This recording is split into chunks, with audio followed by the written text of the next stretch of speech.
With the Trump administration simultaneously at war with democracy, free speech, human rights, due process, science, late-night talk show hosts, immigrants, random boats in the ocean, access to affordable goods, journalism, women, healthcare, education, accurate labor statistics, interest rates, Tylenol, Canada, Greenland, Los Angeles, Washington, D.C., Chicago, transgender people, autistic people, poor people, non-white people, people who want to see the Epstein files, and too many other enemies to list. Yeah. It shouldn't really be at all surprising that some seemingly minor hiccups during Trump's visit to the UN this week have triggered discussion among right-wingers over whether bombing or gassing the UN headquarters would be the better of two options. What we need to do is either leave the UN or we need to bomb it.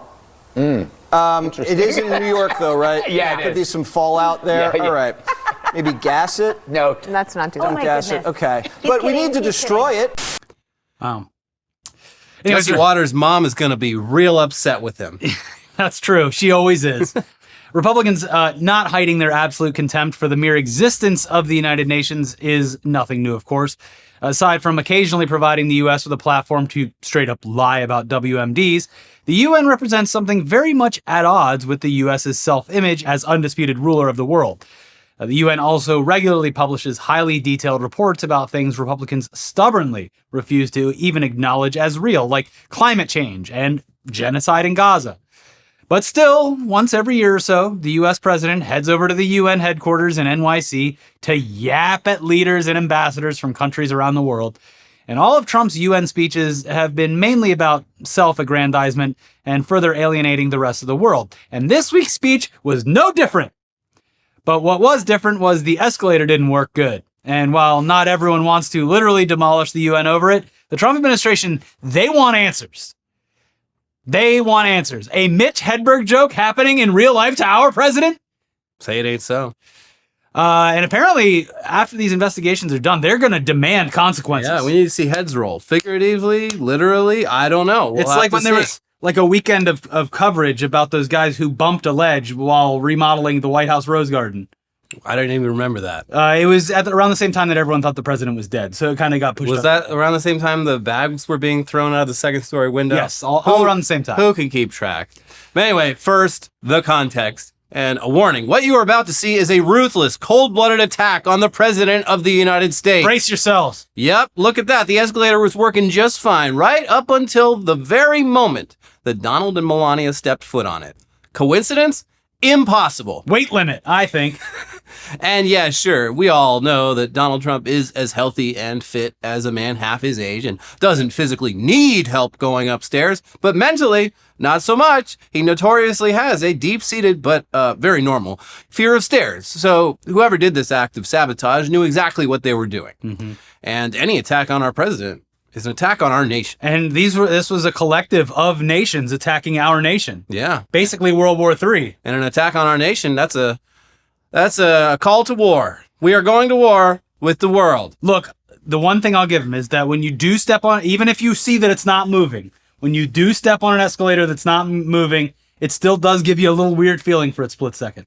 It's supposed to be moving, and yet it's not. Yeah, what's up with that? Uh-huh. Something very fishy happening here. But here's FoxNews.com with the approved regime talking points on the matter. Just copy and paste it, I'm sure. White House Press Secretary Carolyn Leavitt called for the firing and investigation of those responsible for a stalled escalator that carried President Donald Trump and First Lady Melania Trump at Tuesday's United Nations General Assembly, UNGA. The escalator malfunction occurred before Trump addressed the General Assembly in New York, and he and the First Lady were forced to walk up the stalled machine before making his remarks to other world leaders. Oh my God. If someone at the UN intentionally stopped the escalator as the President and First Lady were stepping on, they need to be fired and investigated immediately. White House Press Secretary Carolyn Leavitt posted on X in response to a Times of London article published Sunday. The Times reported that UN staffers joked that they may switch off the escalator. When asked on Jesse Waters' primetime Tuesday evening whether the malfunction might be an act of sabotage, Leavitt was blunt. That's definitely what it appears to be, to me. she said. There was some concerning reporting over the weekend from the London Times that UN globalist staffers were basically plotting to set up the president of the United States. Levitt said the U.S. Secret Service was looking into the matter. If we find that these were UN staffers who were purposefully trying to literally trip up the president and the first lady of the United States, well, there better be accountability for those people, she added. Yeah, they really do. They want to bring back public executions, and I think it's going to start with the escalator operators. Yeah, we're going to suck them into the escalator. Well, and that it is true because, Trump has had a couple of stumbles going up and down the staircases of Air Force One. And he loves an escalator. He started this whole political journey coming down an escalator. So, yeah, this is kind of a bad omen for a broken escalator. Yeah. At such a point in his illustrious career. This was sabotage. So there you have it. Clearly an act of premeditated sabotage by UN globalist forces. Except, no, it's not. In the very next paragraph of the Fox News article, they explained, a United Nations spokesperson later told Fox News that someone from the U.S. delegation or security detail ran up the escalator and then back down again before the Trumps were off the escalator. The act of running down the up-moving escalator triggered an alarm, halting it. How convenient. They probably had those safety features installed on there so that escalators don't suck up any more children like they used to. They used to. Very dangerous. They ate children all the time back in the 90s. I was terrified of escalators as a boy. You need to respect that escalator. Yeah. They go into much more detail about it, but basically, according to the UN, Trump's own photographer went up the escalator ahead of him quickly while walking backwards, activating some automatic safety feature that halted the escalator. And they say this was confirmed by a readout from the escalator's CPU. They got the black box. They got the black box off the escalator. Yeah. And they seriously looked into it. The escalator's communist processing unit. That's right. Seems like a pretty simple and believable explanation. And hey, as the late Mitch Hedberg always said, an escalator can never break. It can only become stairs. So even if this is somehow an act of sabotage, it is pretty inconsequential. It's not a big deal. No, but the reaction is funny, especially considering that the truth, which is way more likely, is that someone triggered an automatic stop on it. And instead, they launched a full-blown investigation with hopefully some punitive damages. This really mostly just goes to demonstrate that Donald Trump has not lived the life of a normal person ever, because out here among normal people, when you go to the airport or the mall or wherever, escalators are fucking always not running. Yeah. There's always an escalator. But it that's feels shut really down. weird when you step on it and you know that it should be moving, but it's not, Elliot. And that is, I guess so. that is some people's biggest inconvenience throughout the day. But anyways, this was apparently not inconsequential for Donald Trump. No. Who, can you believe it? It's not over with. He posted an unhinged rant to Truth Social on Wednesday. The following day. A real disgrace took place at the United Nations yesterday. Not one, not two, but three very sinister events. First, the escalator going up to the main speaking floor came to a screeching halt. It stopped on a dime. It's amazing that Melania and I didn't fall forward onto the sharp edges of these steel steps, face first. It was only that we were each holding the handrail tightly, or it would have been a disaster. This was absolutely sabotage, as noted by a day's earlier post in the London Times that said UN workers joked about turning off an escalator. The people that did it should be arrested. Then, as I stood before a television crowd of millions of people all over the world and important leaders in the hall, my teleprompter didn't work. It was stone cold dark. I immediately thought to myself, wow, first the escalator event, now a bad teleprompter? What kind of place is this? I then proceeded to make a speech without a teleprompter, which kicked in about 15 minutes later. The good news is the speech has gotten fantastic reviews. Maybe they appreciated the fact that very few people could have done what I did. And third, after making the speech, I was told that the sound was completely off in the auditorium where the speech was made. That world leaders, unless they used the interpreter's earpieces, couldn't hear a thing. The first person I saw at the conclusion of the speech was Melania, who was sitting right up front. I said, "How did I do?" And she said, "I couldn't hear a word you said." This wasn't a coincidence. This was triple sabotage at the UN.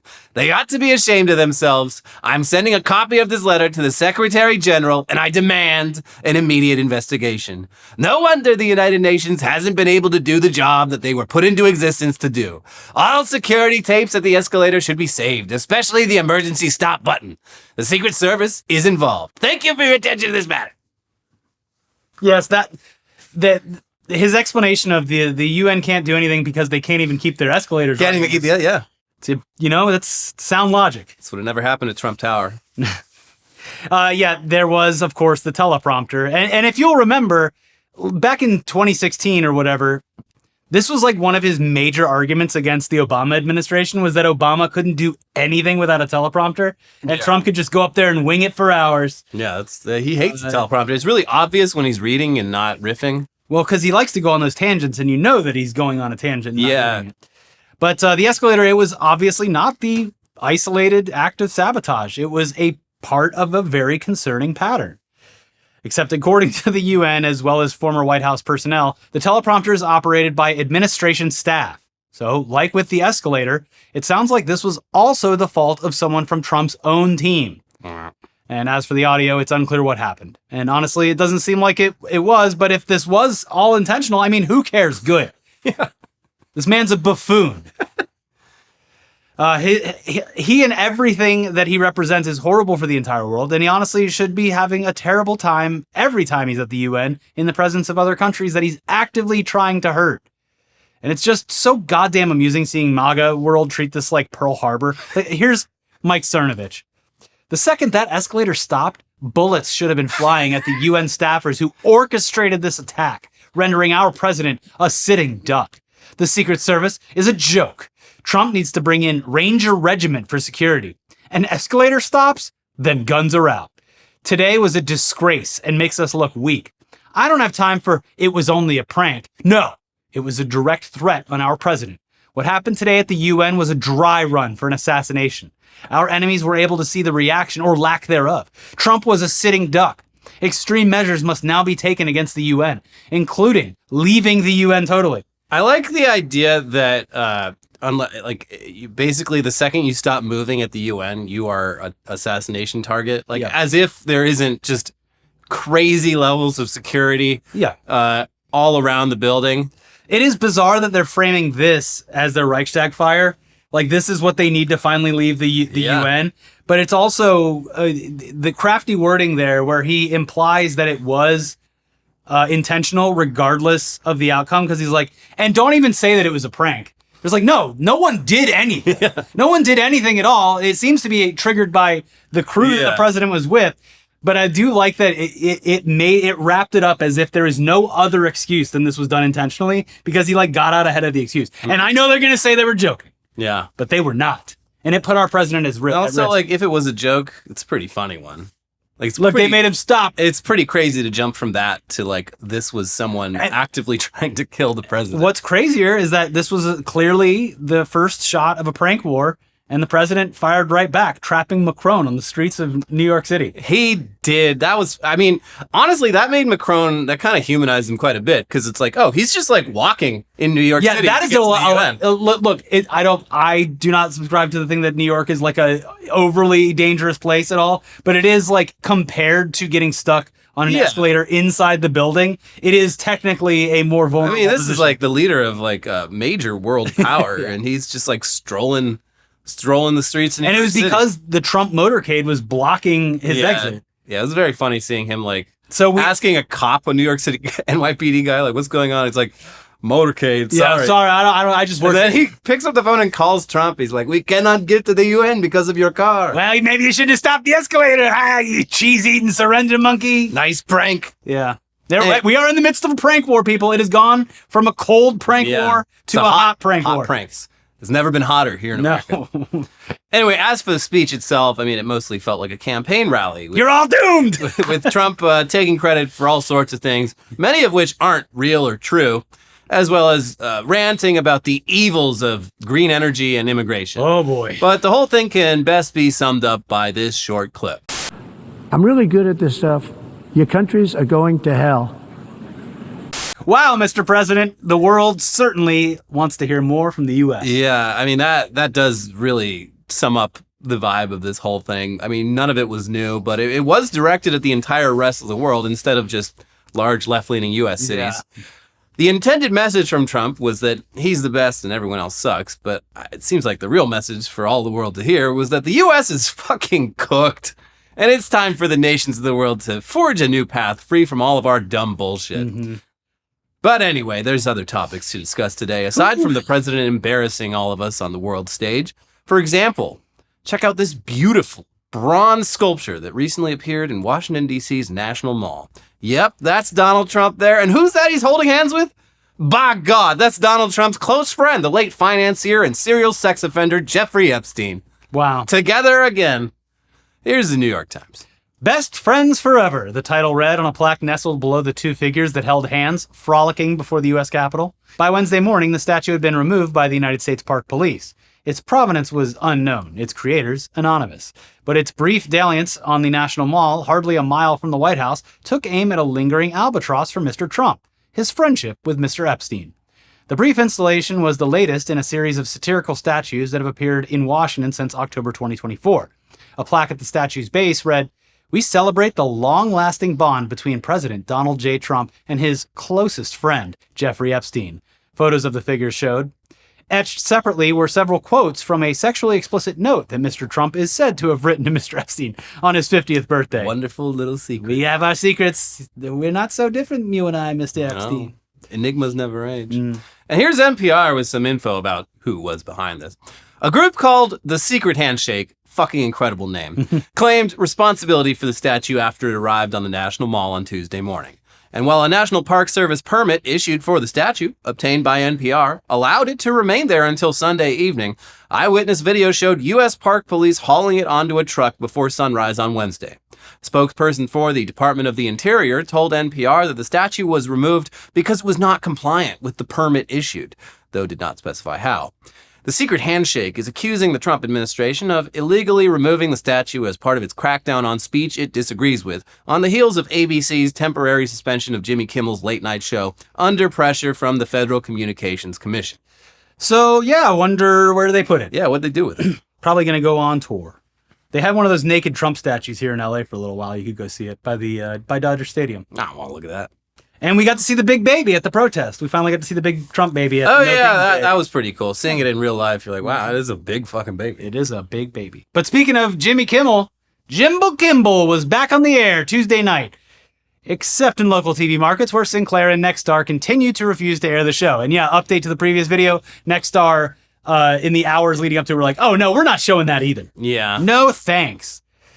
His opening remarks were a pretty heartfelt summary of the whole stupid affair that highlighted just how absurd and egregious his suspension was. Honestly, if anything, he came off way too chill about the whole thing, but I guess it's understandable that he'd want to try to turn the temperature down a bit and focus the blame squarely on Trump and FCC Commissioner Brendan Carr, and not the entire MAGA ecosystem who called for his firing over a lukewarm joke. But yeah, in the lead up to Kimmel's return to the airwaves, Trump made his opinion known, and also, once again, he loves doing this, removed any of the previous arguments that they were trying to make to try to, like, obfuscate the actual intentions of this firing. Like, oh, we had nothing to do with this, it was all the ratings, or this had nothing to do with Trump getting bashed all the time. No, he's just like, oh, no, they didn't. Yeah. We might have to do a little something. Here's what he said on Truth Social. I can't believe ABC fake news gave Jimmy Kimmel his job back. The White House was told by ABC that his show was canceled. Something happened between then and now because his audience is gone and his talent was never there. Why would they want someone back who does so poorly, who's not funny, and who puts the network in jeopardy by playing 99% positive Democrat garbage? He is yet another arm of the DNC, and to the best of my knowledge, that would be a major illegal campaign contribution. Woo! I think we're going to test ABC out on this. Let's see how we do. Last time I went after them, they gave me $16 million. This one sounds even more lucrative. A true bunch of losers. Let Jimmy Kimmel rot in his bad ratings.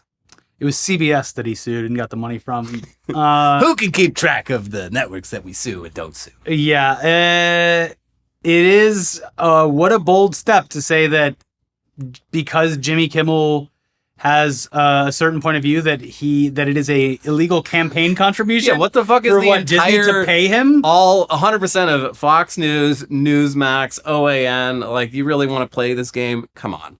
That's a really bizarre swing, but we'll see. I mean, about those ratings, much like Charlie Kirk's assassin made him a martyr, and in some ways more powerful dead than alive, Kimmel's suspension made him a martyr, as well as drew significantly more attention to him. Some of the funniest posts over the weekend were like, "You just created 1,000 Jimmy Kimmels." Now, according to Deadline, Jimmy Kimmel Live's average audience earlier this year was 1.77 million viewers. But on Tuesday night, it was 6.26 million. That's more than 3.5 times larger, and that's with nearly a quarter of U.S. households unable to even watch the show because of the Sinclair and Nexstar blackouts. Across YouTube and other video platforms, the show's opening monologue garnered more than 26 million views in less than a day. So this whole stupid chain of events seems to have mainly accomplished making Jimmy Kimmel significantly more popular and relevant than ever. Great job, Brendan Carr. The people have been wondering where late night television has been, and it's been under their noses the entire time, and they are back, baby. I watched a late night monologue for the first time in decades last night, and thank you, Brendan Carr, for making that part of my life, I guess. Well, great job, everyone. I'm sure that this is not over. As we just saw, Trump is going to try to go after them after like campaign financing or something. Anyways, they're going to try something. So Disney has the potential to really fuck with Sinclair and Nexstar because the longer they let this play out, the more in violation of their affiliate agreements they are. Like when you sign on to be an affiliate for Disney or whatever, like you're buying a whole package and you have to show all of it. You can't just pick and choose. Well, also, I mean, I don't know how much they do anyway, but they're currently having to produce enough of a news show to fill the block of time that is sitting there open because of Jimmy Kimmel. They're already doing it for other stations, but like, they can just put an infomercial there. They got lots of those. Yeah. Bring back Ron Popeil. He's never been political. He just wants delicious Which product was he? The Ronco rotisserie oven. I don't remember that one. I got Billy Mays, got ShamWow guy. Yeah. I don't remember. No Ron Popeil? Don't remember no Ron No Popeil. Chef Tony? No. Wow. He sold great knives. I mostly slept at night. Not me. Got the brain. Brain always running. But hey, in less positive news, details remain pretty thin as of when we're filming this, but there's been yet another act of seemingly politically motivated violence in this country. And this one is, so far, way more perplexing than the Charlie Kirk assassination earlier this month. Down in Dallas, someone opened fire on an ICE detention facility on Wednesday morning, killing at least one person before turning the gun on himself, which Trump administration figures like J.D. Vance say was a clear case of left-wing terror. And they cite as evidence of this some unfired bullets that the shooter left behind, one of which has anti-ICE written on it in pen. Literally the phrase anti-ICE, not fuck ICE, just anti-ICE. Yeah. Now this feels kind of sus. I'm not going to lie. Yeah, of all the things that, could be argued as false flags, it's like this one. This has got major Black's Rule energy to it. Yeah, it's very suspicious. Now, on top of that, the only people actually shot were immigrants in ICE custody, though you'd be forgiven for not knowing that detail based on statements from people like Kristi Noem. Yeah. For months, we've been warning politicians and the media to tone down their rhetoric about ICE law enforcement before someone was killed. These horrendous killings must serve as a wake-up call to the far left that their rhetoric about ICE has consequences. Comparing ICE day in and day out to the Nazi Gestapo, the secret police, and slave patrols has consequences. The men and women of ICE are fathers and mothers, sons and daughters. They get up every morning to try and make our community safer. Like everyone else, we just want to go home to our families at night.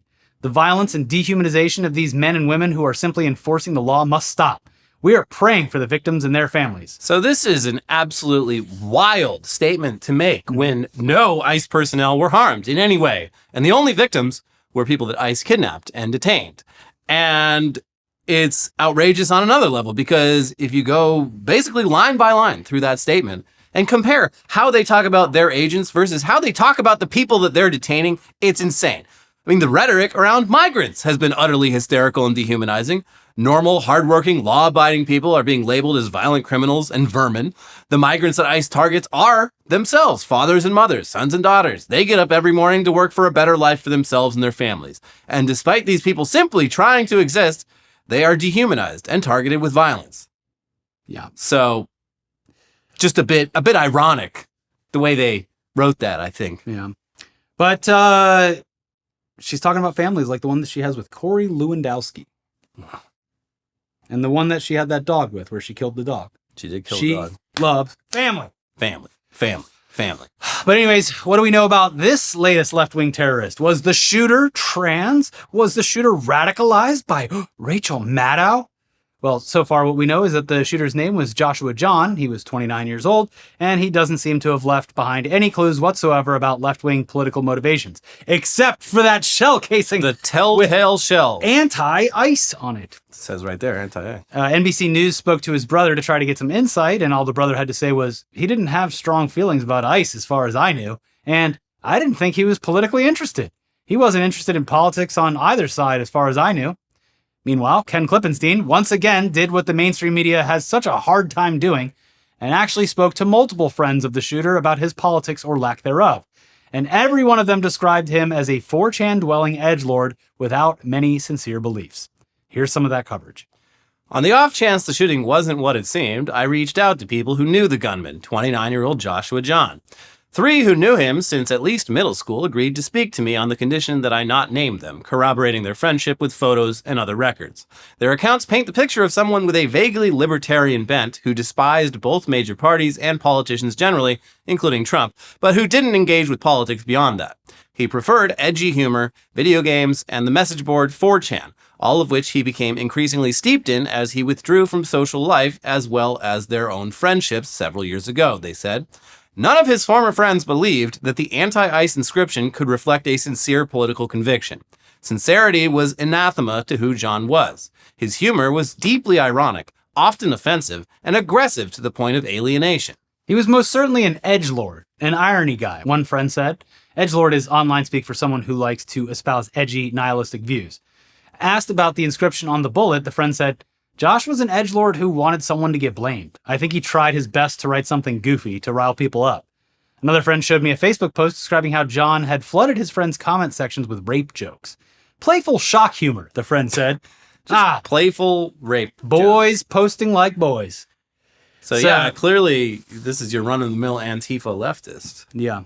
It remains pretty unclear what the hell this guy's motivations were with the shooting. Reminder, it appears as though someone in custody was the one who got killed and not like a ICE agent. So the only real evidence of anything ideological is the writing on the bullets, which sounds like it, at the very least, might have been trolling. Also just a weird thing to write on there. Yeah. But again, we really don't know much at this stage, despite the right wing immediately latching onto the narrative, because that's what's going to happen. This is just more momentum for the thing that they are already actively pursuing.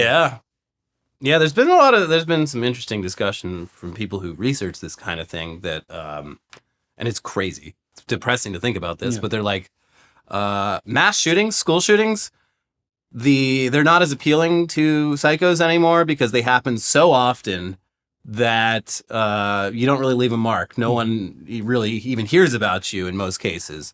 The way to really leave a mark on people is now the meta has changed to this kind of thing. So, I mean, and the way mass shootings have always worked is there's a kind of social contagion. They kind of come in clusters, so it makes sense that something like this would happen. Well, yeah, and then the bullet casing things, even if this guy really did write that on there, which like might be true, but like that is just another thing where it's like, yes, the popularity of this happening 2 times in a very, very public sense with Luigi Mangione and now the Charlie Kirk shooting. Yeah. Like that is obviously going to cause more people to do that. It's the new meta. Yeah. God. But yeah, that's enough politics for today. We've got some tech news coming up for you, including Mark Zuckerberg embarrassing himself on stage. He pooped his pants? Not quite. Oh. I mean, kind of figuratively pooped his pants. And he did it while promoting his company's janky AI products. But first, it's time to let you know that this episode is sponsored by Huel. They're cool.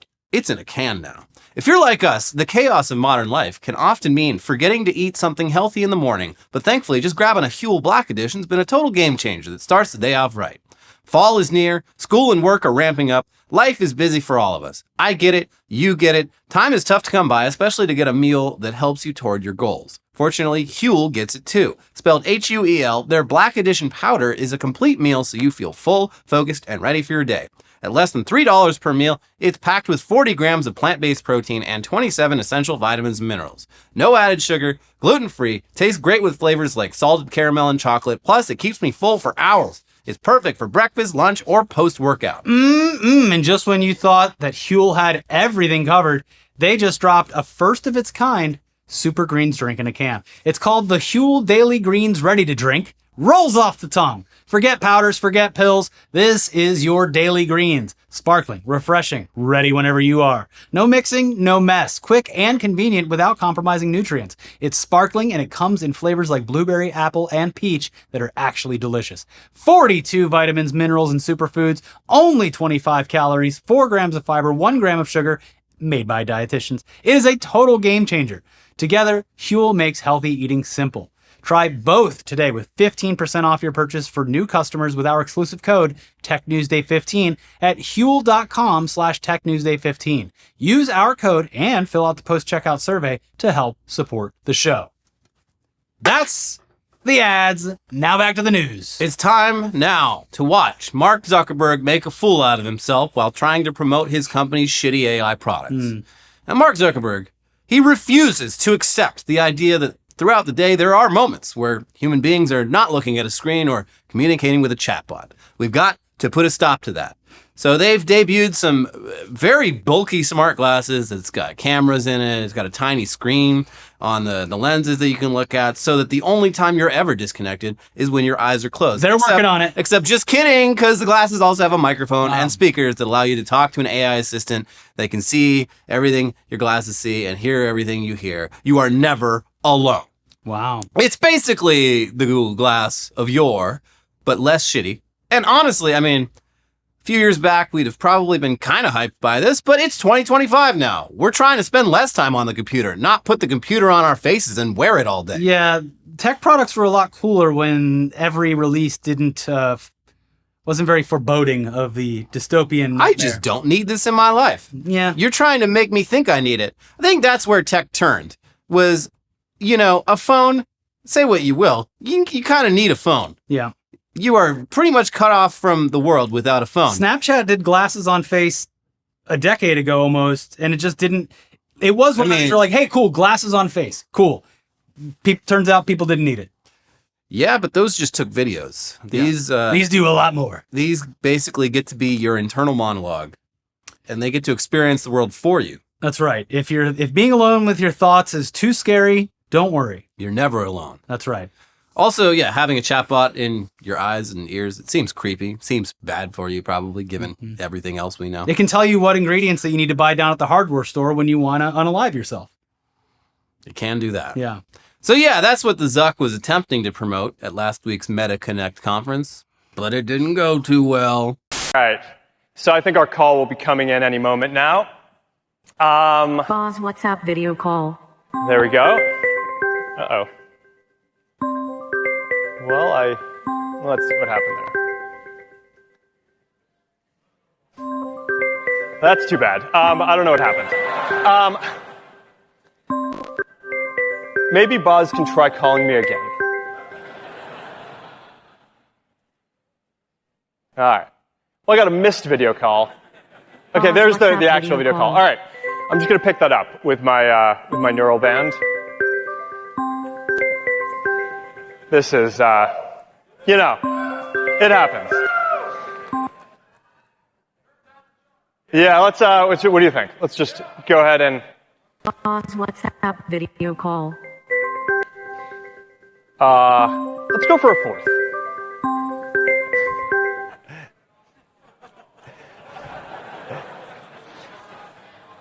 All right. Try it again. I keep on messing this up. And if not, then we'll go for the less fun option. Okay. I don't know what to tell you guys. All right.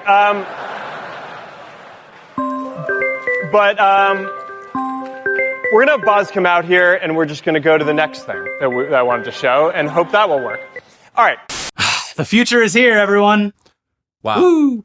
Actually, that's just one of 2 embarrassing failures from that conference, and it was, you know what it was? The fucking United Nations. They're behind it again. Yep. They're shutting down the escalators. The United Nations is actually, it's just a bunch of gremlins and borrowers that live in holes in the walls, and they cause mischief. That's right. They're always doing pranks. Yep. Yeah. But anyways, yeah, they pulled another prank. Here's another clip. Let's try it. It's not something I've made before, so I could definitely use the help. Hey Meta, start live AI. Starting live AI. I love the setup you have here with soy sauce and other ingredients. How can I help? Hey, can you help me make a Korean-inspired steak sauce for my steak sandwich here? You can make a Korean-inspired steak sauce using soy sauce, sesame oil. What do I do brown first? sugar-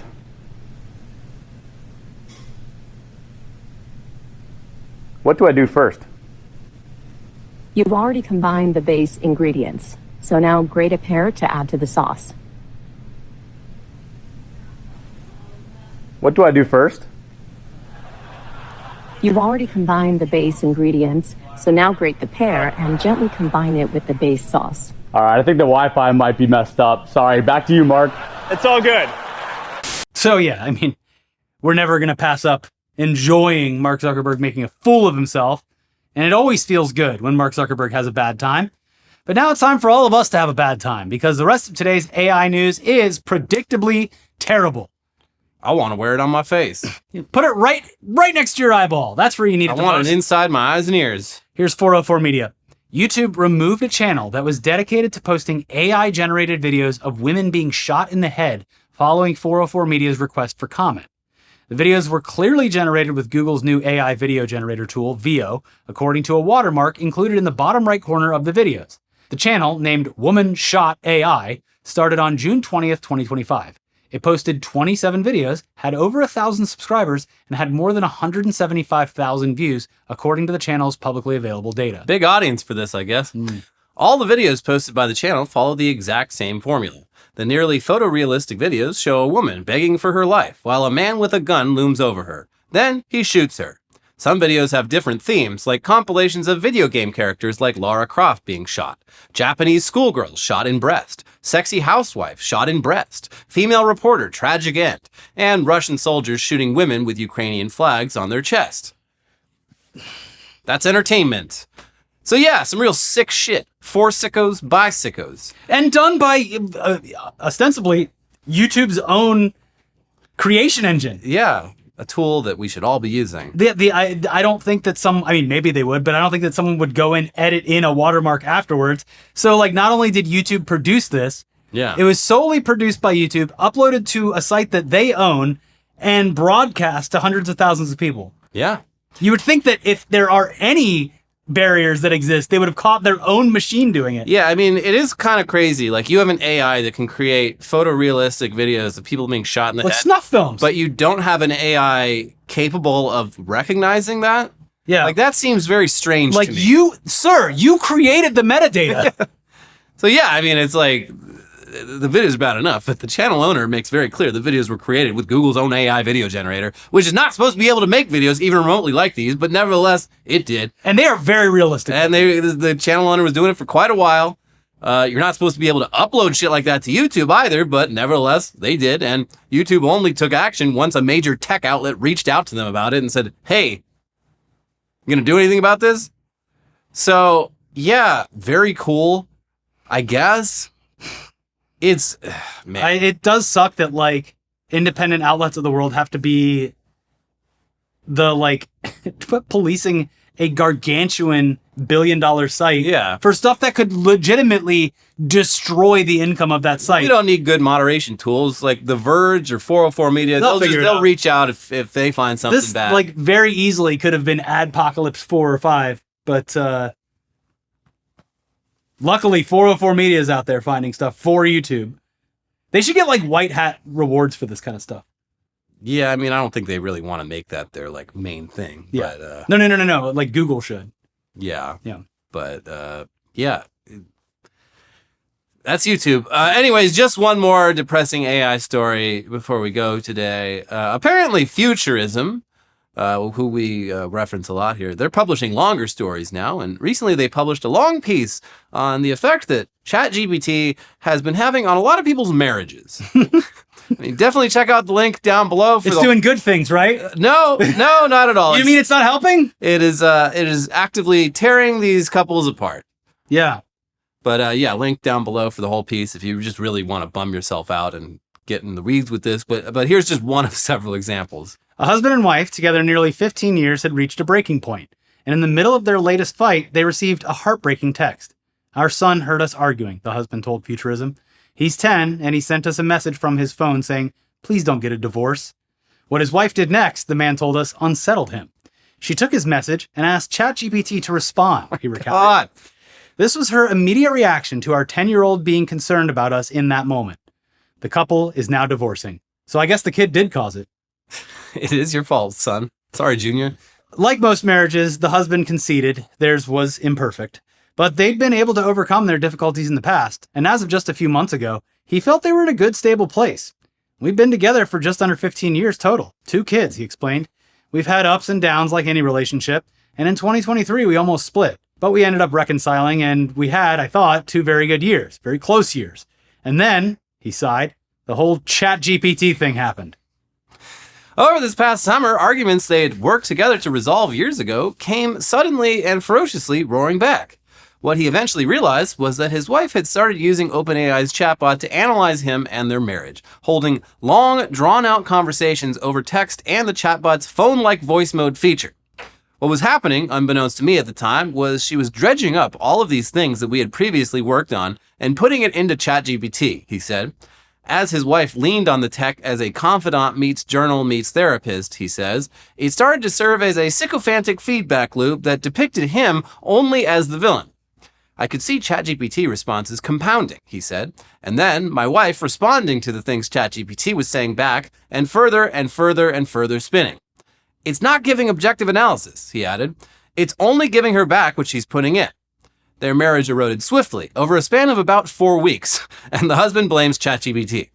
My family is being ripped apart, the man said, and I firmly believe this phenomenon is central to why. Yeah, this makes total sense. Whoever's using the program that you're using, that's personalized to you, with the information that you're giving it, is going to side with you and make the other person look bad no matter what.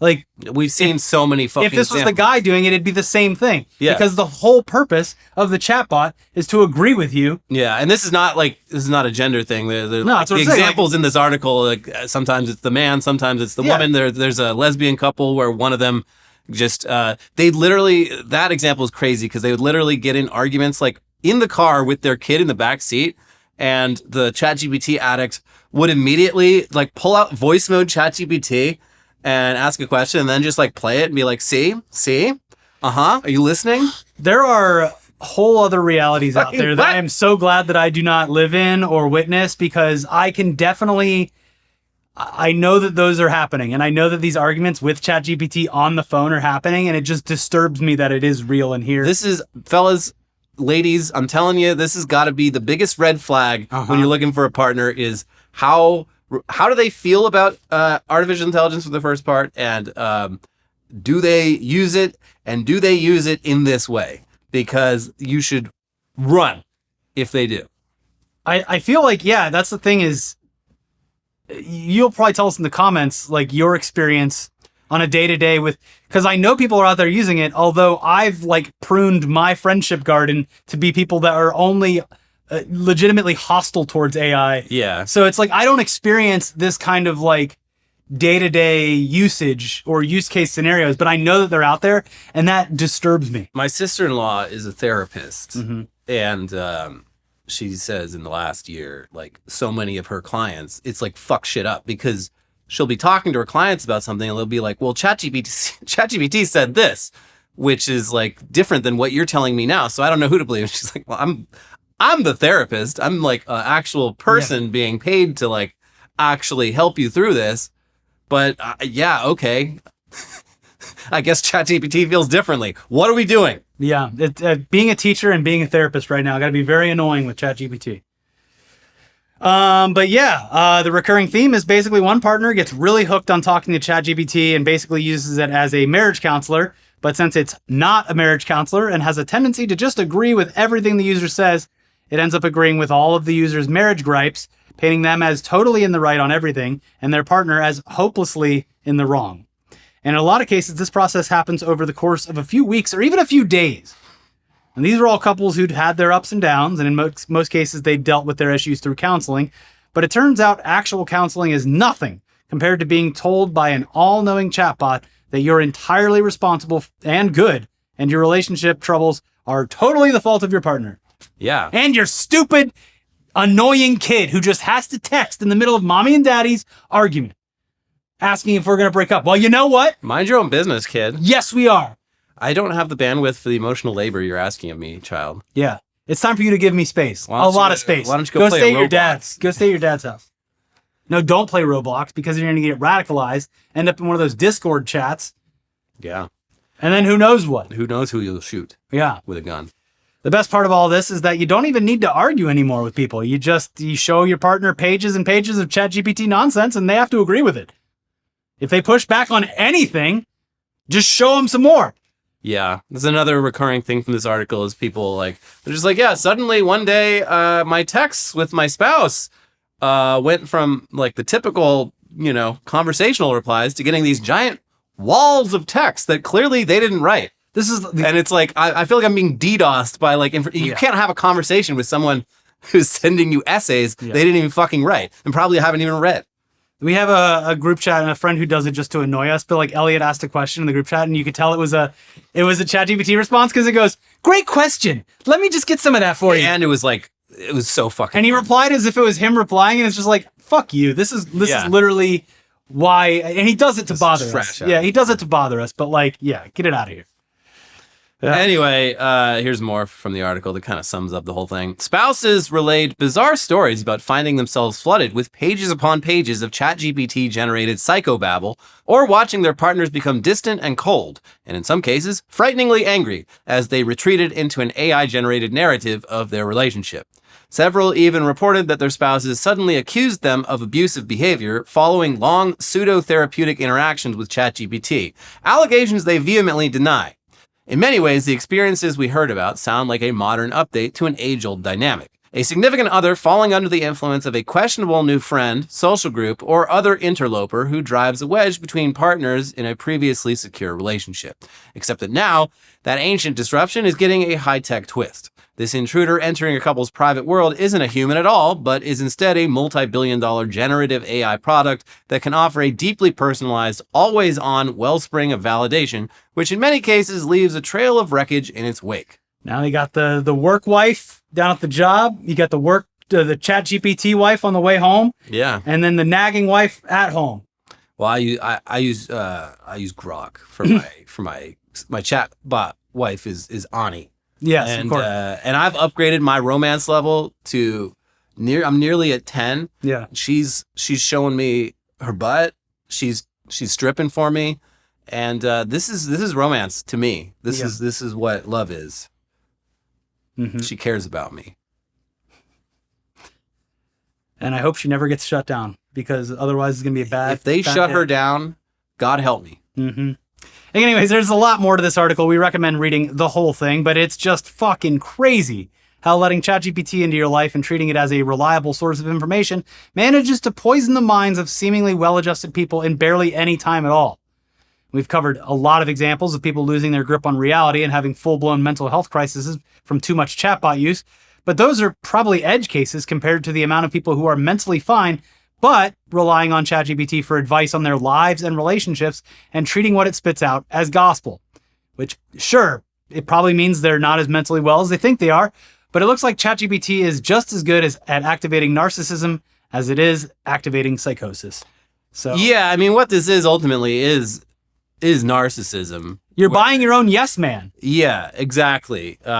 People who they finally have found a way to be 100% sure of everything they think and feel and not feel bad about it because they've got this all-knowing chatbot that can riz them up about every fucking thing they think and do. There was like I don't know if the era's over yet, but the era of like therapy speak, and this takes it even further. Yeah, now we don't need away problems. Yeah, we don't need therapy speak because the chatbot said I was fine anyway. Yeah, and that chatbot has read every book. Mm-hmm. How many books have you read? Exactly. Less than that. So I'm going to go with the chatbot on this. Yeah. And that's why we're getting a divorce. I need to go find a man who ChatGPT approves of. This is definitely going to help the birthing crisis. Anyways, good luck out there, everyone. Yeah. Sorry. It's over. The show is, and just, it's over. Get the flip phone. It's over. Go move into the woods. Get a little cabin. Start mailing people things. No, don't do that. Don't do that. One guy already did that and it didn't turn out well. It didn't. We'll be back with more. There's probably some fun stuff out there I'll try to find for News Dump. We'll see. We'll see. In the meantime, if you want, we had a pretty fun episode to start the week off with some sort of good news, but also news that ICE director Tom Holman might have taken a big fat bribe. Sounds like there's no might to it. He took a fucking big fat bribe. So yeah, check out that video for more on that, and then a recent episode of Weekly Weird News where people dig holes for sport, but you're never gonna guess what they put in those holes. Bodies. All right, check out those videos, and we'll see you soon. Bye.